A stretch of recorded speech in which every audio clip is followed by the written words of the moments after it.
purpose of this gathering is for the hearings on the financial contributions consultation recently undertaken, and so we have a number of submitters here today to speak to their submissions. So first up, I wonder if I could welcome John Clements on behalf of the Katikati Community Board, if you'd like to come forward, please.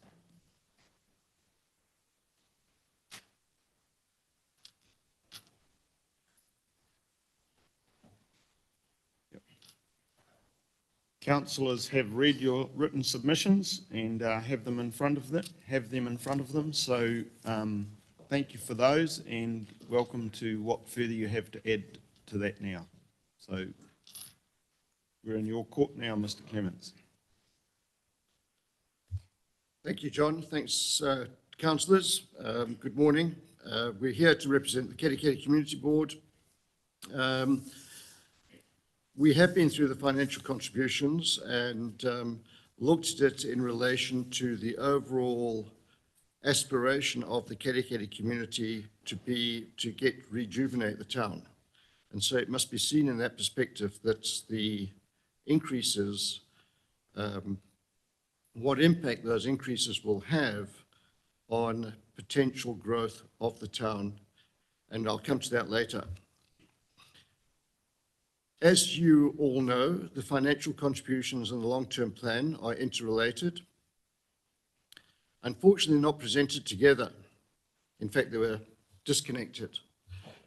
FINCOs are covered in the long-term plan in the revenue graph that came out afterwards.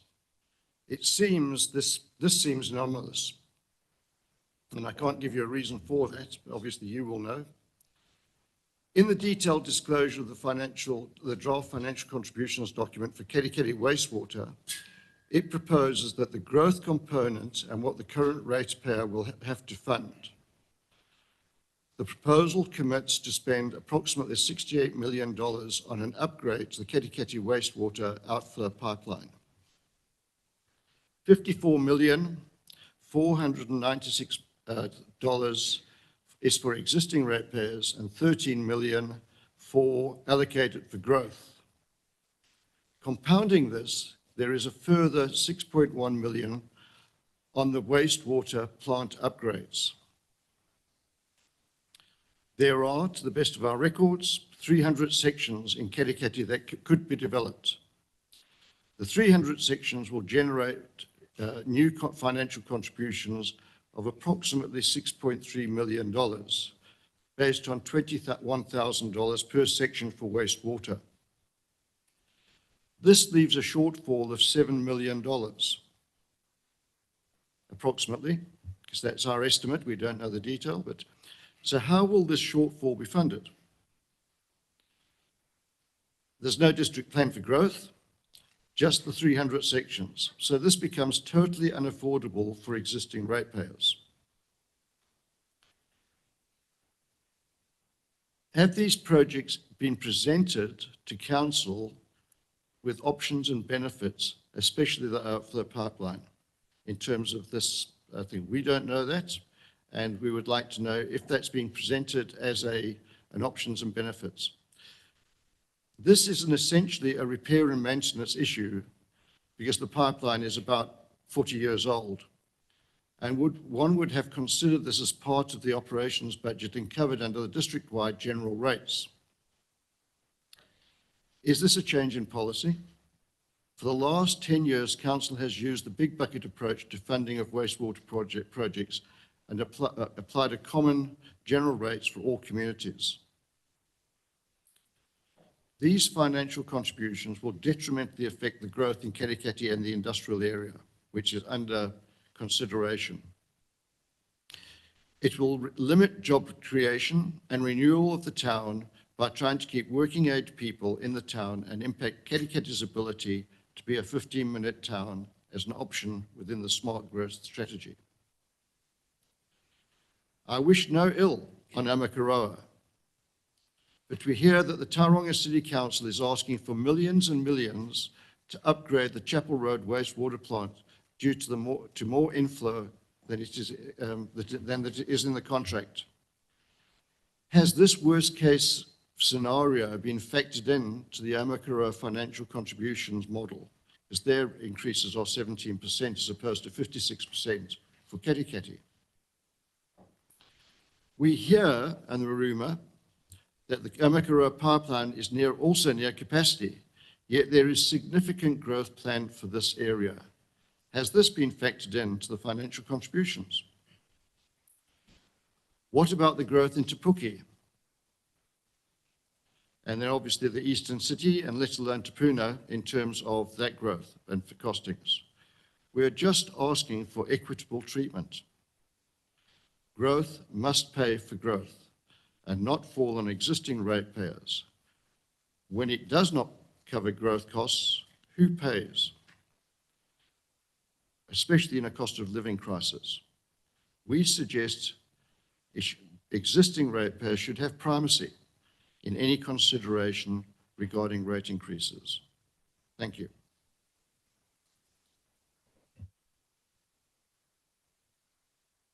Turned it off. I turned mine off, I'm sorry. Oh, yeah. okay. Thank you for that. And yeah, we're going to open up for questions, but it is a complex subject and we're not trying to resolve this issue today. We're just here to listen to your ideas and ultimately we'll be making decisions further down the track about where this all lands. I would perhaps comment, and it may be just a wording thing, but you've spoke at the beginning of your submission about a rejuvenated town. Financial contributions are not really about a rejuvenated town. They're about paying for the costs of growth. And so that's essentially, keep that in your mind. But I'm going to open up for questions now if councillors have questions. Do we have any questions for Mr. Clements? Councillor Murray-Bench. You mentioned that there was a rumour about the cost of the upgrade of Chapel Street, and you're quite right. Several years ago, under Ross Patterson's leadership, there was a bill came in. Was it for $9 or $11 million? $11 million. Sorry? 11 million. $11 million. And our council said, we have a contract, and the contract is a contract, and we just ignored it. So, but you do raise the question of we know that the Omokoro wastewater system is effective and it works for the population projected for Omokoro. The question will be, any other additions coming along from Omokoro, can we afford them along that line? So you raise that issue, and it's one that the council will have to be very careful with in the future, that we don't land our ratepayers with. Have you discovered how much? No, I'll take that back. I think the rate increase can only come from our ratepayers, and so who else can pay? And it's not something that you can actually beg tech for. So we have a problem, and I agree with you. It has to be discussed. Thank you. I would perhaps add to that, though, that I think it's fair to say that the capacity of the Omokoro pipeline and what is supplied is carefully managed, and we're constantly or regularly updated from our staff and as things change, and we certainly work to manage that within the limits of our contractual entitlements. Yes. Thank you, Margaret. And when I did the submission just on the long-term plan, Don, you asked the question about who would pay. And I think the real issue is that in terms of funding, growth must pay for growth. And I know it's complex because you're taking a model 20, 30 years out, and you're looking at the growth within the area. And right now we're in a financial recession, growth is slow. But the point is that who benefits, and it's really has to be the developers and or government if they want growth that have to fund growth. landing on the existing ratepayer is really burdensome in terms of the cost increases, and that's what you're seeing now is the cost increases. That's the existing ratepayer is picking that up. And so it's a challenge to guesstimate 20, 30 years out what your growth will be and also financing that cost. But to bring it back into the council to be the bank for developers loads up the council's debt and it loads up the ratepayers' financial load. Thank you. Tracy, do you have a question? So you talk about the 300 sections that would yield 6 million. Well, based on that logic, 350 more sections would need to be developed, correct? Roughly, call it 300, just to keep the numbers nice and round.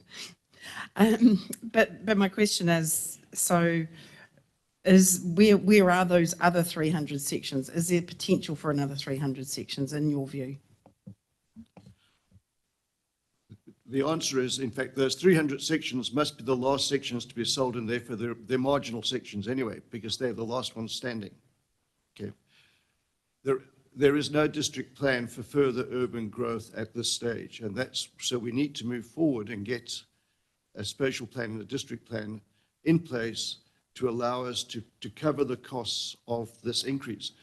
Because whilst it's only, of the 68 million, 13 million has been allocated to growth. But there's still the other 53 million, that still has to be covered. Okay, and the pipeline is there. It's a replacement and therefore a repairs job due to the corrosion that's taken place over time. So it's more than 300. Let me make it, yes, the size of the bill, that 53 million is now falling on existing ratepayers to pay. And that's makes it unaffordable.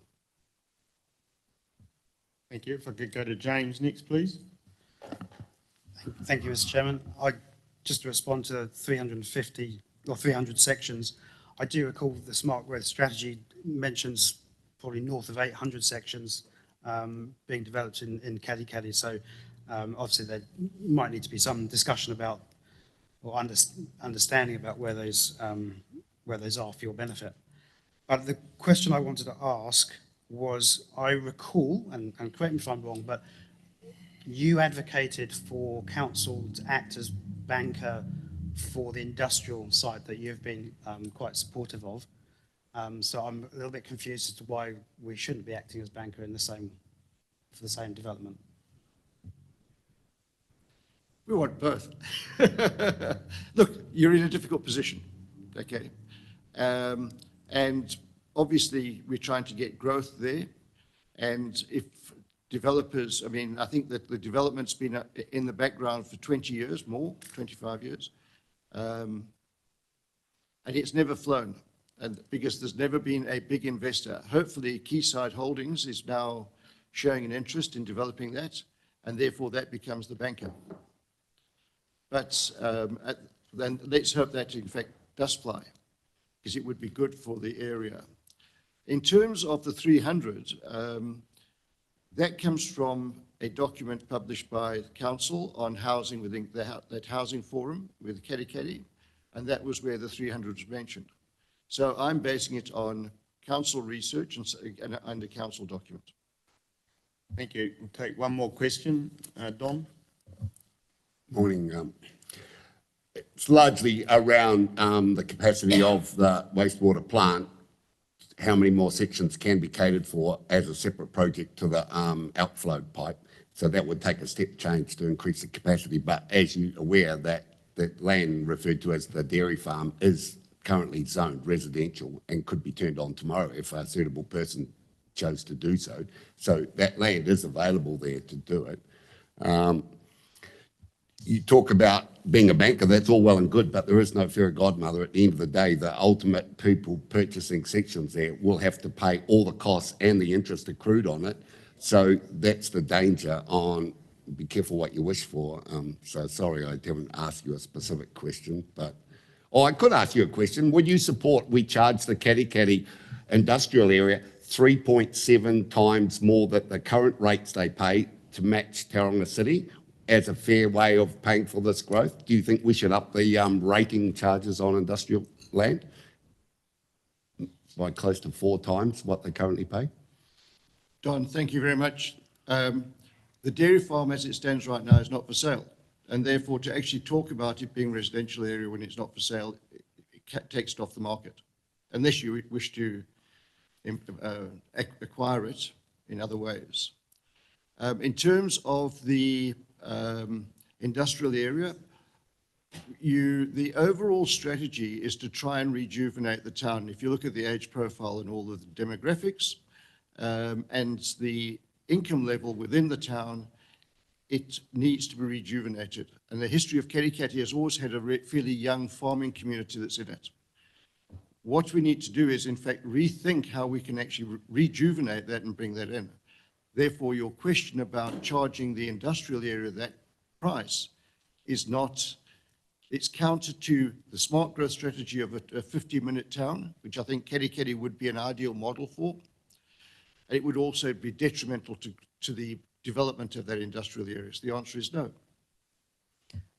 Okay, thank you for that. We're going to have to, we've used our time, so I'm going to have to call to a close there, but thank you for coming in and sharing your thoughts with us.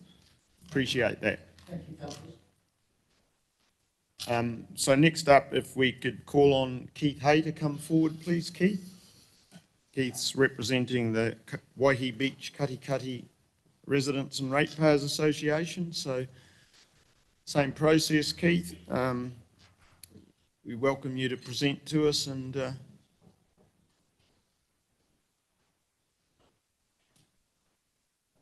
we're in your hands.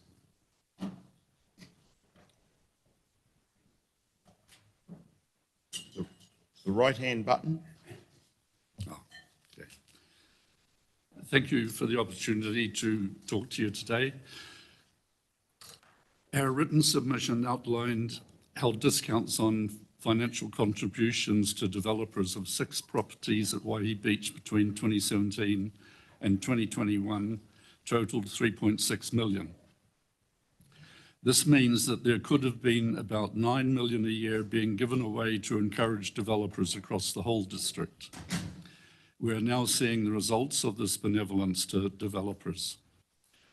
Council so short of money to pay for future growth that you have had to increase rates to levels that are unaffordable for many ratepayers, and FINCO's increased to levels that will discourage developers from taking on any new projects. The explanation of financial contributions in the district plan covers the purpose of FINCO's. It includes this. Financial contributions from development are seen as a key part of that strategy to make sure that new development is not subsidised by existing ratepayers. That appears to be exactly what has not been happening. So we are pleased that Council is proposing to increase FINCO's in most areas. But we are concerned that if no improvements are made to the FINCO rules in the district plan, and if discounting is not stopped, we will continue to have a funding shortfall. In our opinion, there are 4 main reasons for this lost income. 1, anomalies in the district plan like section 1161, which makes residential units in the commercial zone exempt from paying transportation FINCOs. Loosely worded rules that allow planners to make ad hoc decisions. Delegated authorities which allow planners, and when I talk about planners, I mean people in your planning department. Delegated authorities which allow planners to give discounts when they do not appear to be aware of the purpose of the FINCOs, or to be answerable to anyone who does. And fourthly, the ability of developers to get out-of-zone consents that have cheaper FINCOs and more favourable conditions. We have chosen RC 13195S and RC 13208L, which were granted to Soho 13 Limited on 23 December 2021 and cover 8 and 10 Wilson Road and Waihi Beach. That's the land next to the church in Wilson Road. We've chosen those resource consents to illustrate some of our concerns. Although 8 to 10 Wilson is in the commercial zone, the developer has been given consent to erect 7 four-storey residential apartments and just possibly a commercial residential building. The commercial residential building was included in the resource consent application, but has never appeared in any of the extensive advertising of the apartments. We don't think it was ever really intended to build the commercial one. Although each apartment has 2 car parks, there were no transport FINCOs payable because of section 1161. Both Soho's applications were granted non-notified with FINCOs of 34,900 each. Soho applied for a reduction of 50% for their FINCOs, the same as they had got for the other apartments that they built at 15 and 27 Edinburgh Street. The application was out of time. Council allowed them to apply for the same consents again, so they could apply for a reduction that was within the allowed time limit. Can we have the photo, please? Sorry. Here's a photo of the section taken on the 10th of January 2023. The apartment buildings will be in the floodable zone, the coastal inundation zone, and on ground with moderate liquefaction potential. The site is bound by 2 Mile Creek on its northern side. The ground is so weak and so flood prone that the sewage pipes will be suspended from the ceiling of the car parks, because if they were buried, they might float every time it flooded. You'll be pleased to know, though, that the applicant has proposed that they don't have manholes at every change in grade and direction, quote, due to the proposed nature of the drains being slung, not being conducive to manholes. Can we have the video, please?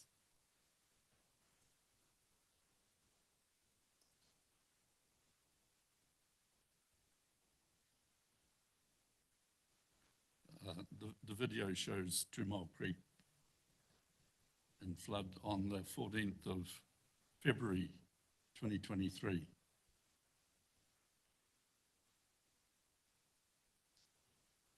Now, these are very expensive apartments, so you can imagine what might happen if there's 2 or 3 EVs being charged at the time that the salt water comes over the wall. The proposed 4-storey apartments have 3 bedrooms and a total floor area of 244 square metres. They are 1.5 times the size of the average New Zealand house. But Soho got a 20% discount on water and wastewater because, quote, occupancy decreases with decrease in dwelling size. This is a quote from a letter from council staff.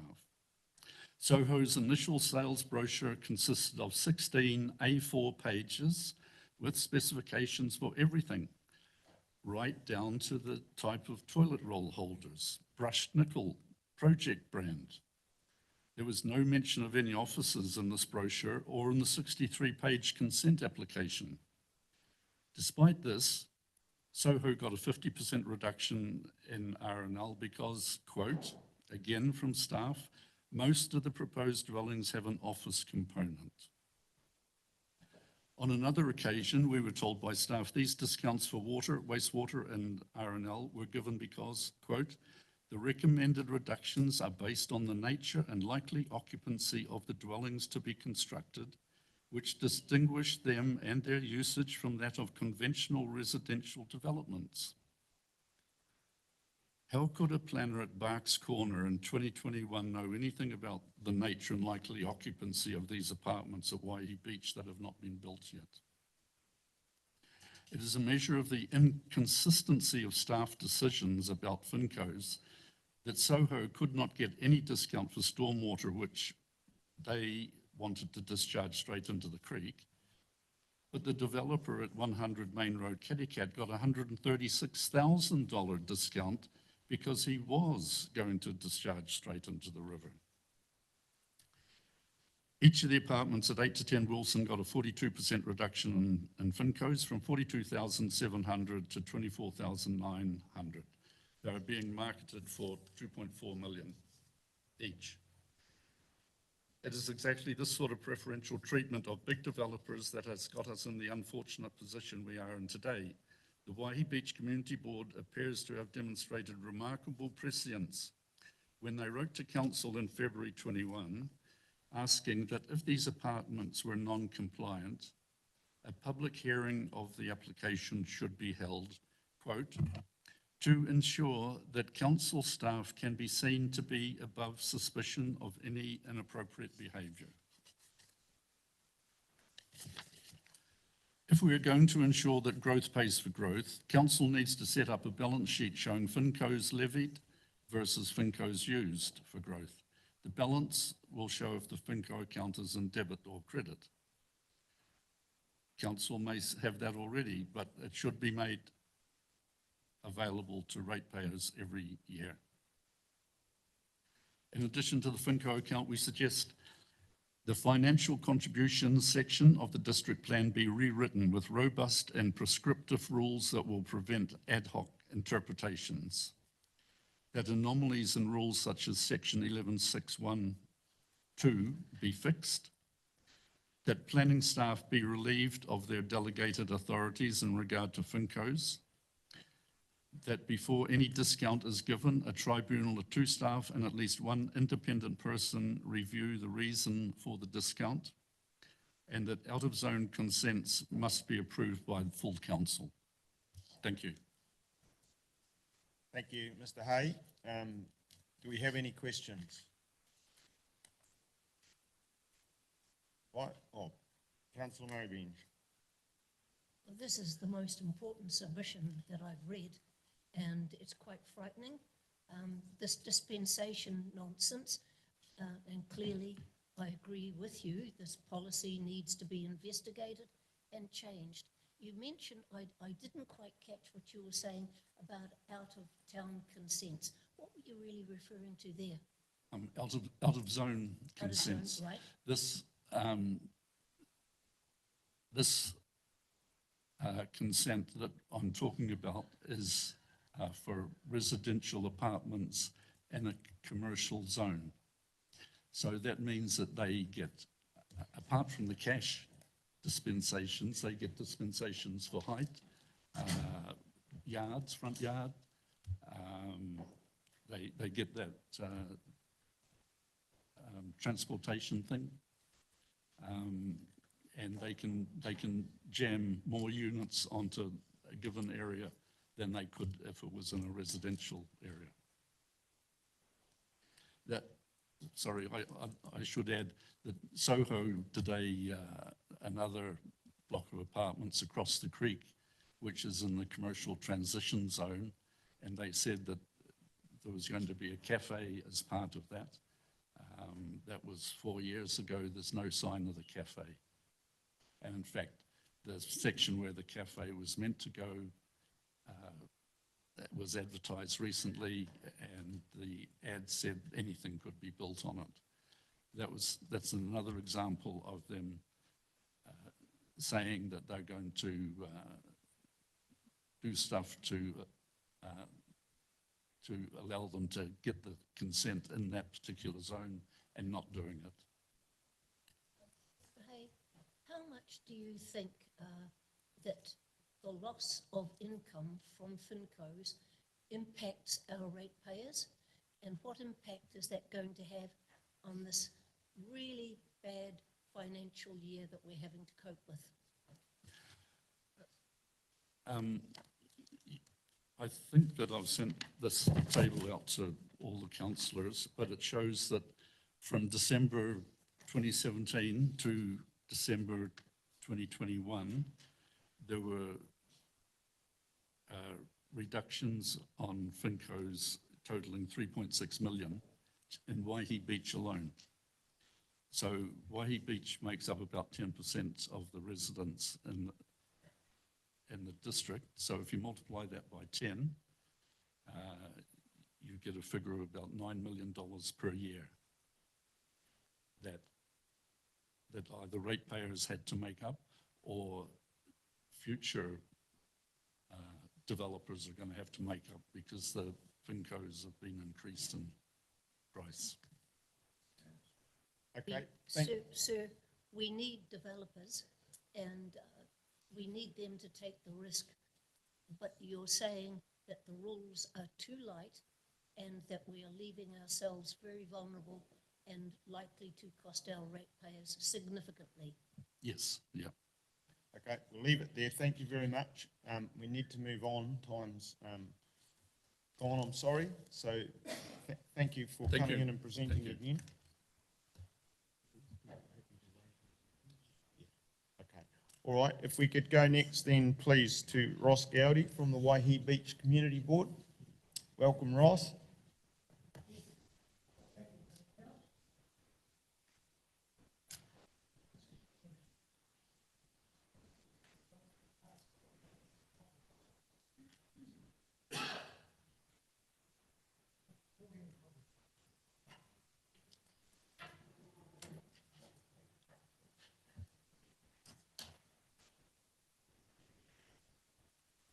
As you see, councillors, which Mayor, mine is short, 1 page.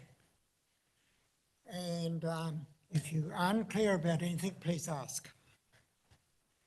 With and how the methodology works, we were particularly interested in the wastewater and stormwater for Waihi Beach and the growth component and what the rest of the residents possibly have to fund.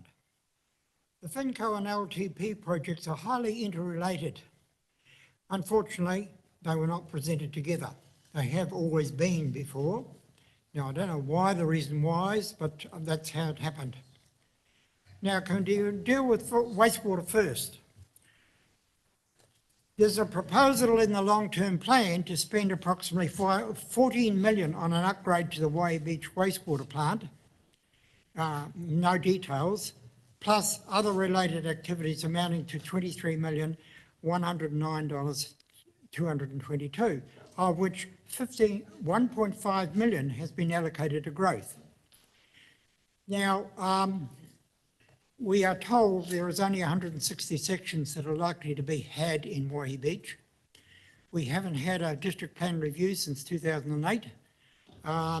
There is other areas.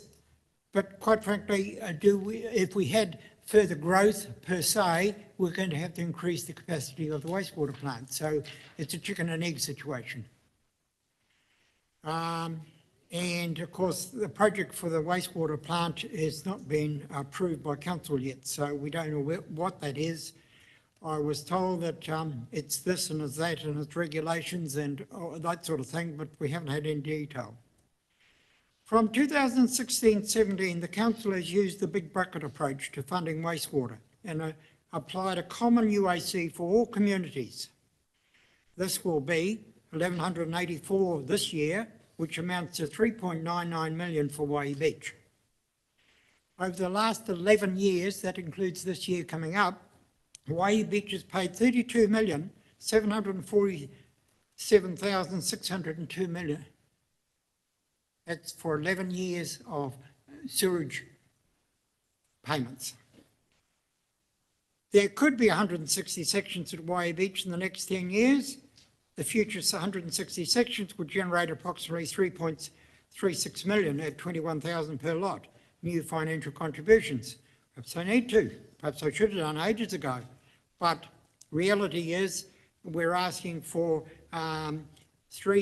which amounts to, where are we? 1.5 million 82 for allocated to growth, and we're collecting 3.36 million.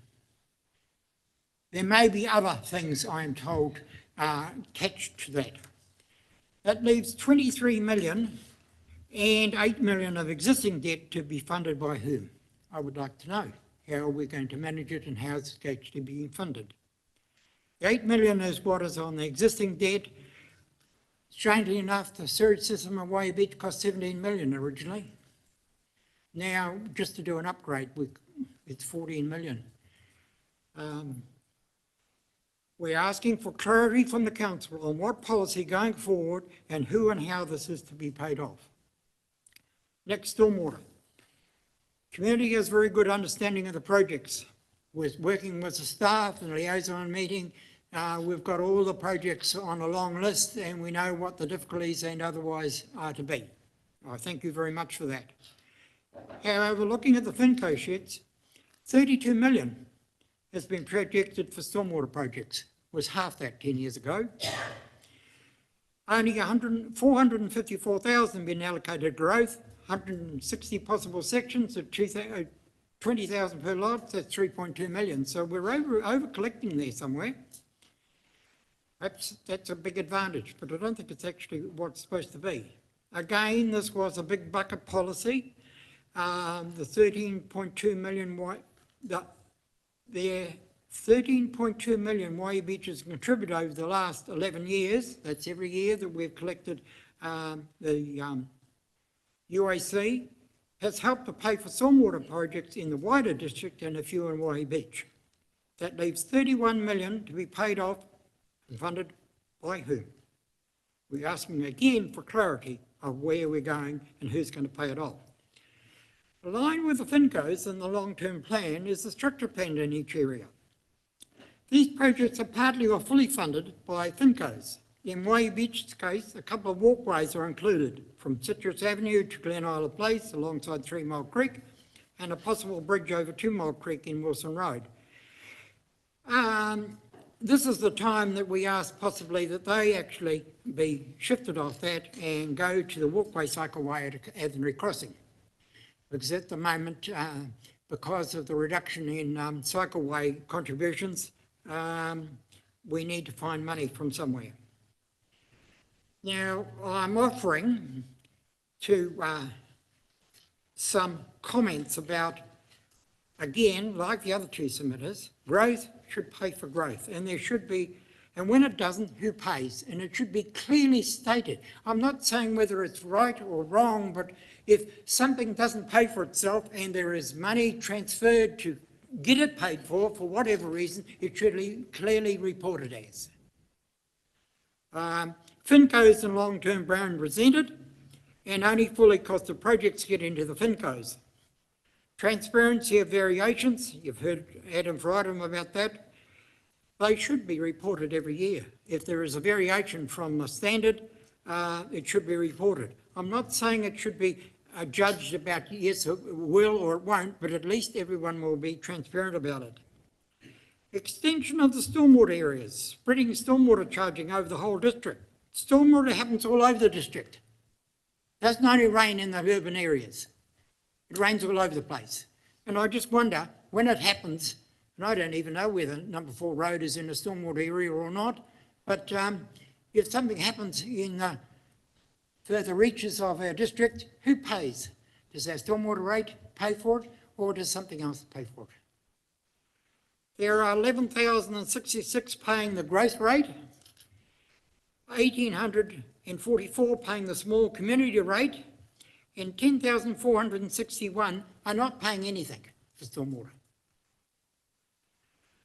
One report per year of how much rates goes into funding growth where, and how much general rate money has been gone into FINCO projects so far. And I might add, well, I was on council when we asked the community to contribute to projects that were lagging behind in the general financial meltdown, and that went on for 2 or 3 years. And 3 years ago, the council gave itself permission in the long-term plan to actually top up projects with general rates. Thank you. That's my presentation. Thank you, Ross. Are there any questions for Ross? Grant. Just Ross, what year was the Waihi Beach wastewater plant originally built? 2008-9, I think it was.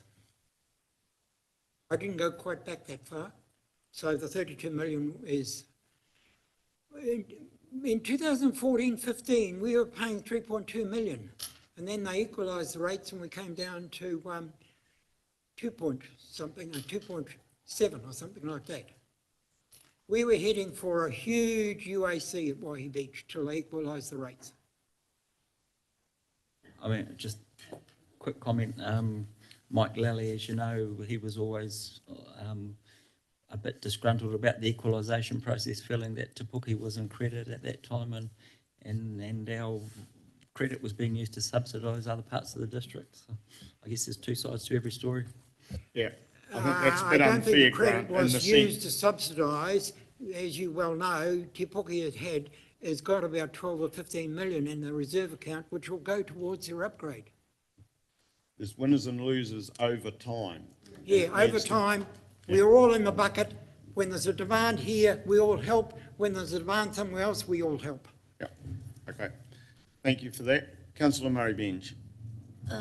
You mentioned before about the need for a bridge to be deferred and something else to be deferred in order to put a cycle walkway in somewhere.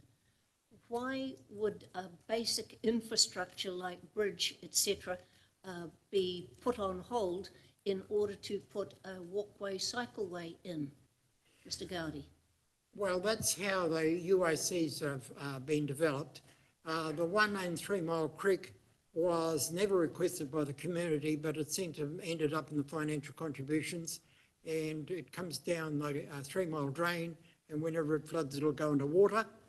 And we thought that for a community point of view, we would rather have the money going into the walkway over to Athenry than to a walkway into the middle of nowhere. And the other one is a bridge across 2 Mile Creek. That has been mooted and discarded and looked at, and it's up to you whether we keep it on or not. Because it was going to be an 8-metre bridge, now it's about a 30-metre bridge. So are we going to have a car park on the other side of the drain? Those are all the melting pots that we have not been able to address. Okay, thank you for making the points and we've heard them. Did you have another? Quickly, Yes, please. so as Mr. Hay referred to the FINCOs and the dispensations that are being given, has that been of concern to you as well? Only the fact that they've never been disclosed. There should be transparency about that. Not, I don't have an opinion whether they're right or wrong, but the reasons for the discounts should have been the thing, because they're not free. Somebody has to pick up the slack, and the community end up paying for the reductions. They're not there because they're there because they've obviously been able to claim them, but somebody has to pay the bill, and that means that the rest of the community has to pay the bill. Okay, thank you. We're going to have to stop it there. Got another submitter waiting Thank you online. very much. Thank you for coming in, Ross, and appreciate that submission. Okay, next up, our next submitters are online. We have John Dillon and Shay Crossan, representing North 12 Limited Partnership. Are you there? Can you hear us, Shay? I can hear you. Can you hear me? Can indeed. Yep. Morning, everyone. Is John joining us too? He is there. He is I on. am here. I'm just Oh, yeah. Okay. trying to get my camera working. How's that? Yep, that's fine. We can hear you. All right. Good Okay, morning, we're everyone. ready for you to make your presentation. Yes, it will be brief. Hopefully you've read the submissions. Our principal submission is that the proposed financial contributions be withdrawn and that proper consultation occur on what is a significant change in council's approach to calculating contributions this year. So we feel the consultation has been grossly inadequate. So that is one main point of our submissions.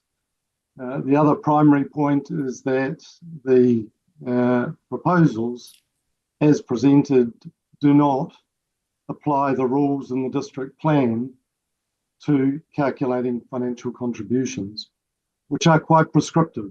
And in particular, we've identified a concept of opening net debt that has been introduced to the models this year, which has no basis in the district plan.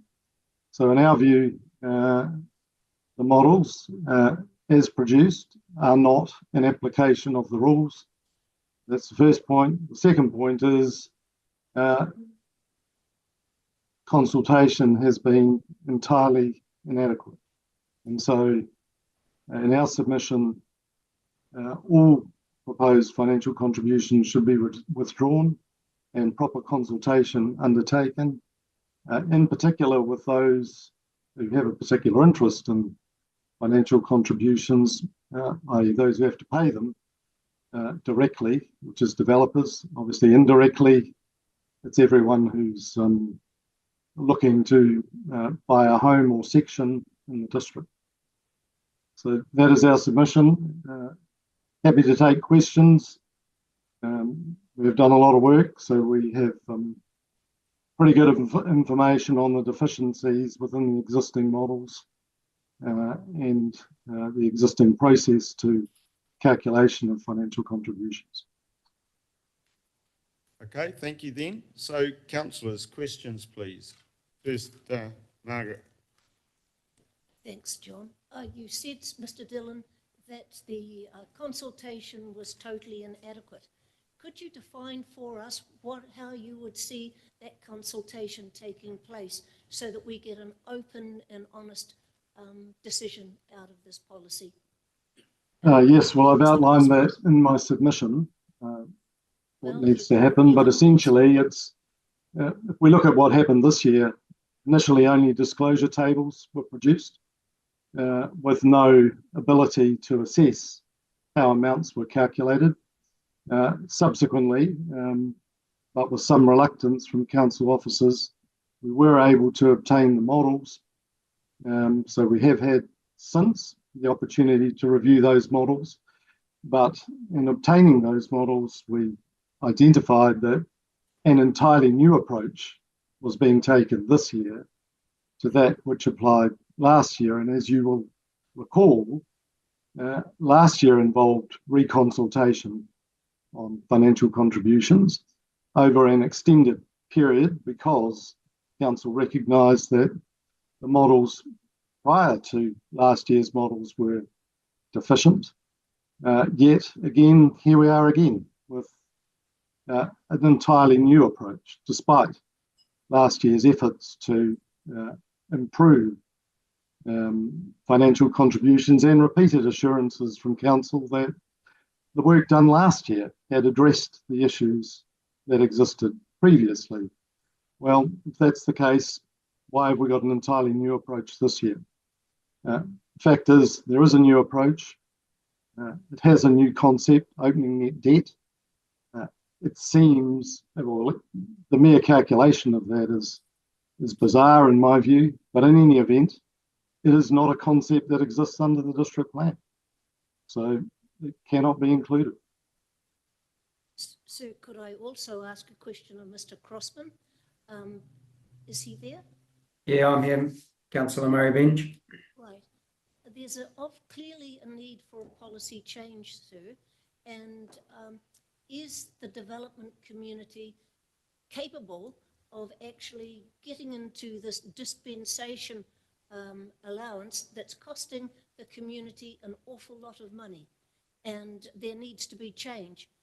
Is the development community capable of actually coming up with something positive as to how we go about that?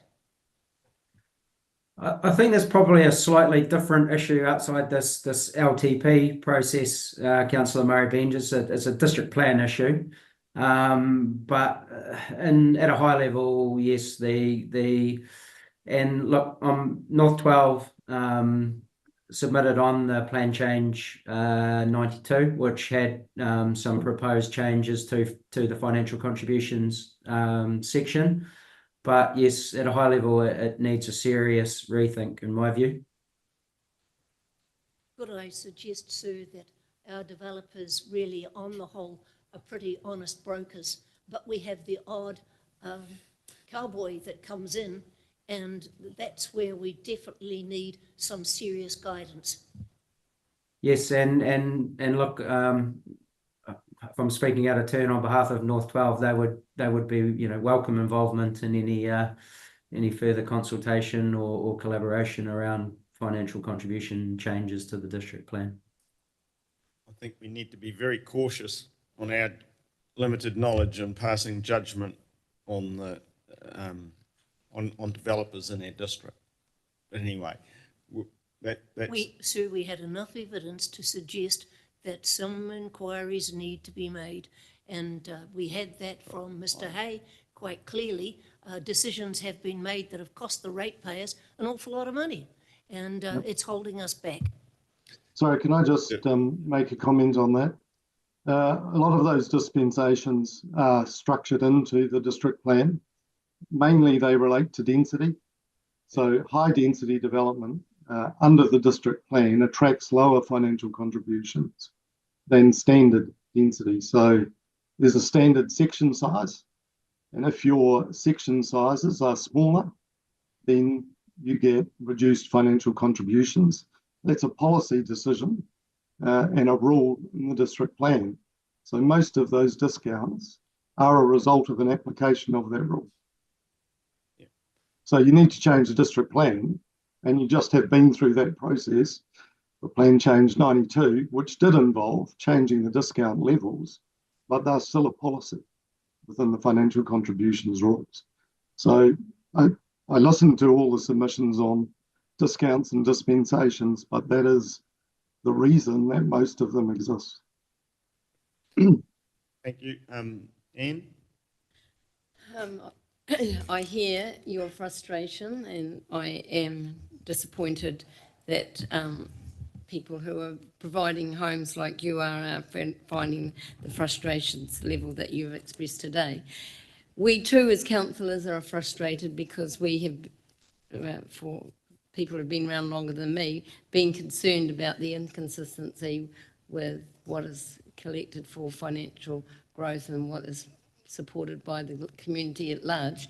But it is our understanding, and it is a challenging position for us and for the staff, but we did understand that this was a process that the staff were going to go through with the developers, and I believe that you, John, may have been one of the people that were consulted with this and taken on the journey with the staff going through the changes. No, we had no consultation whatsoever. Okay. Zero. So, right. Yeah, there is no one that submits, as far as I'm aware, that has shown the same degree of engagement as we have shown over the last 4 or 5 years. Yeah. So we have consistently submitted on these issues. Your face is becoming very familiar. We have undertaken extensive work at our own cost to understand the models. We are in the process of building our own models for how financial contributions should work for Te Puke. That's our focus. But the issues that we're talking about in our submissions are conceptual issues in relation to how council goes about modelling. And there are also issues about what does the rule in the district plan require. We are very clear. The approach that is being taken is firstly not adequate consultation, and secondly not an application of the rule in the district plan.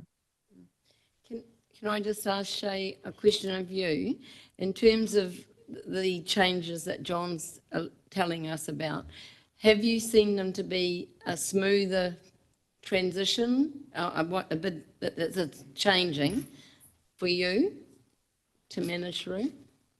Well, I'm not sure I quite understand what you mean by that, smoother transition. It's easier to process and do whatever you need to do in terms of your role. Look, in terms of the, Mr. Dillon's engaged some economic experts to assist him, more so than I'm a planner. So look, but from the information that I've been, well, I understand from Mr. Dillon and his expert advisors is that the models that have been calculated or used to calculate the proposed financial contributions are just clearly not in accordance with the formula that's under the district plan. Okay, right, thank you. Right, one more, Grant, please. Yeah, John, I really want to just ask, you're obviously very familiar with the new model, and have you talked to staff to the extent that you've been able to flesh out potential discounts based on the section size that you refer to in the district plan, that provisions that are available in the district plan? Does the new model give you the same flexibility that you had under the previous model regarding the discounts? Well, the discounts are rules in the district plan. So there are two, they're competing and to some degree conflicting policies. One is about the calculation of a household equivalent. That's the rule that I'm talking about and have identified in my submissions. There are a separate set of policies that provide discounts to that, and those discounts are driven by density. So if there's a new standard section size, it was 625. Now, it is now, I think, 350 square metres is the standard section size equivalent to one HHU. But if you produce smaller sections than that, then you get a discount. So there are competing policies there. The reason for that discount is it goes back to Plan Change 73, which I think is 2017 or thereabouts. At that point, council considered going to per hectare financial contributions. In the finish, it ended up with a kind of halfway house.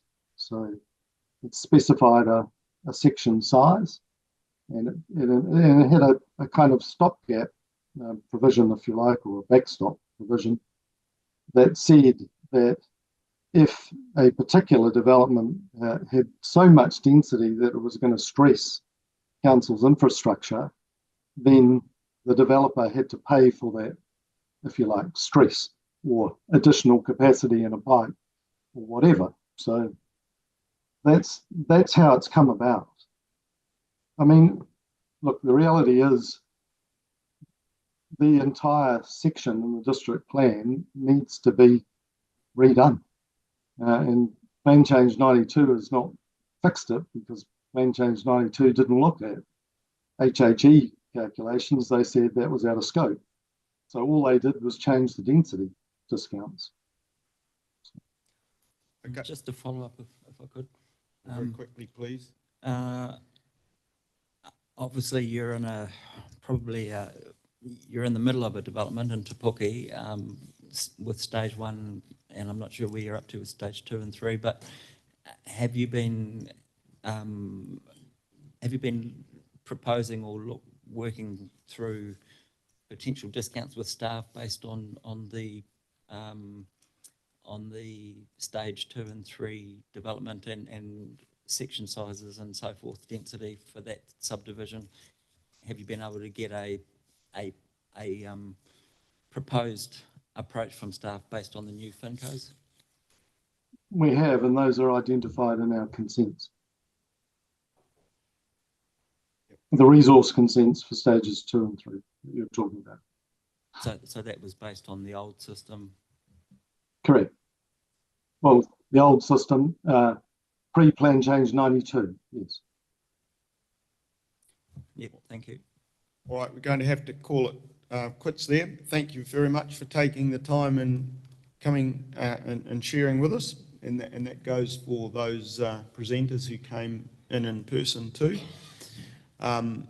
We will be given further advice and issues and options paper. I understand Peter's been sitting here with us this morning, listening to the submissions, and he's preparing a paper to bring to us in due course about how we consider the options we need to consider in the way forward. So no doubt you'll be informed in due course where we land at.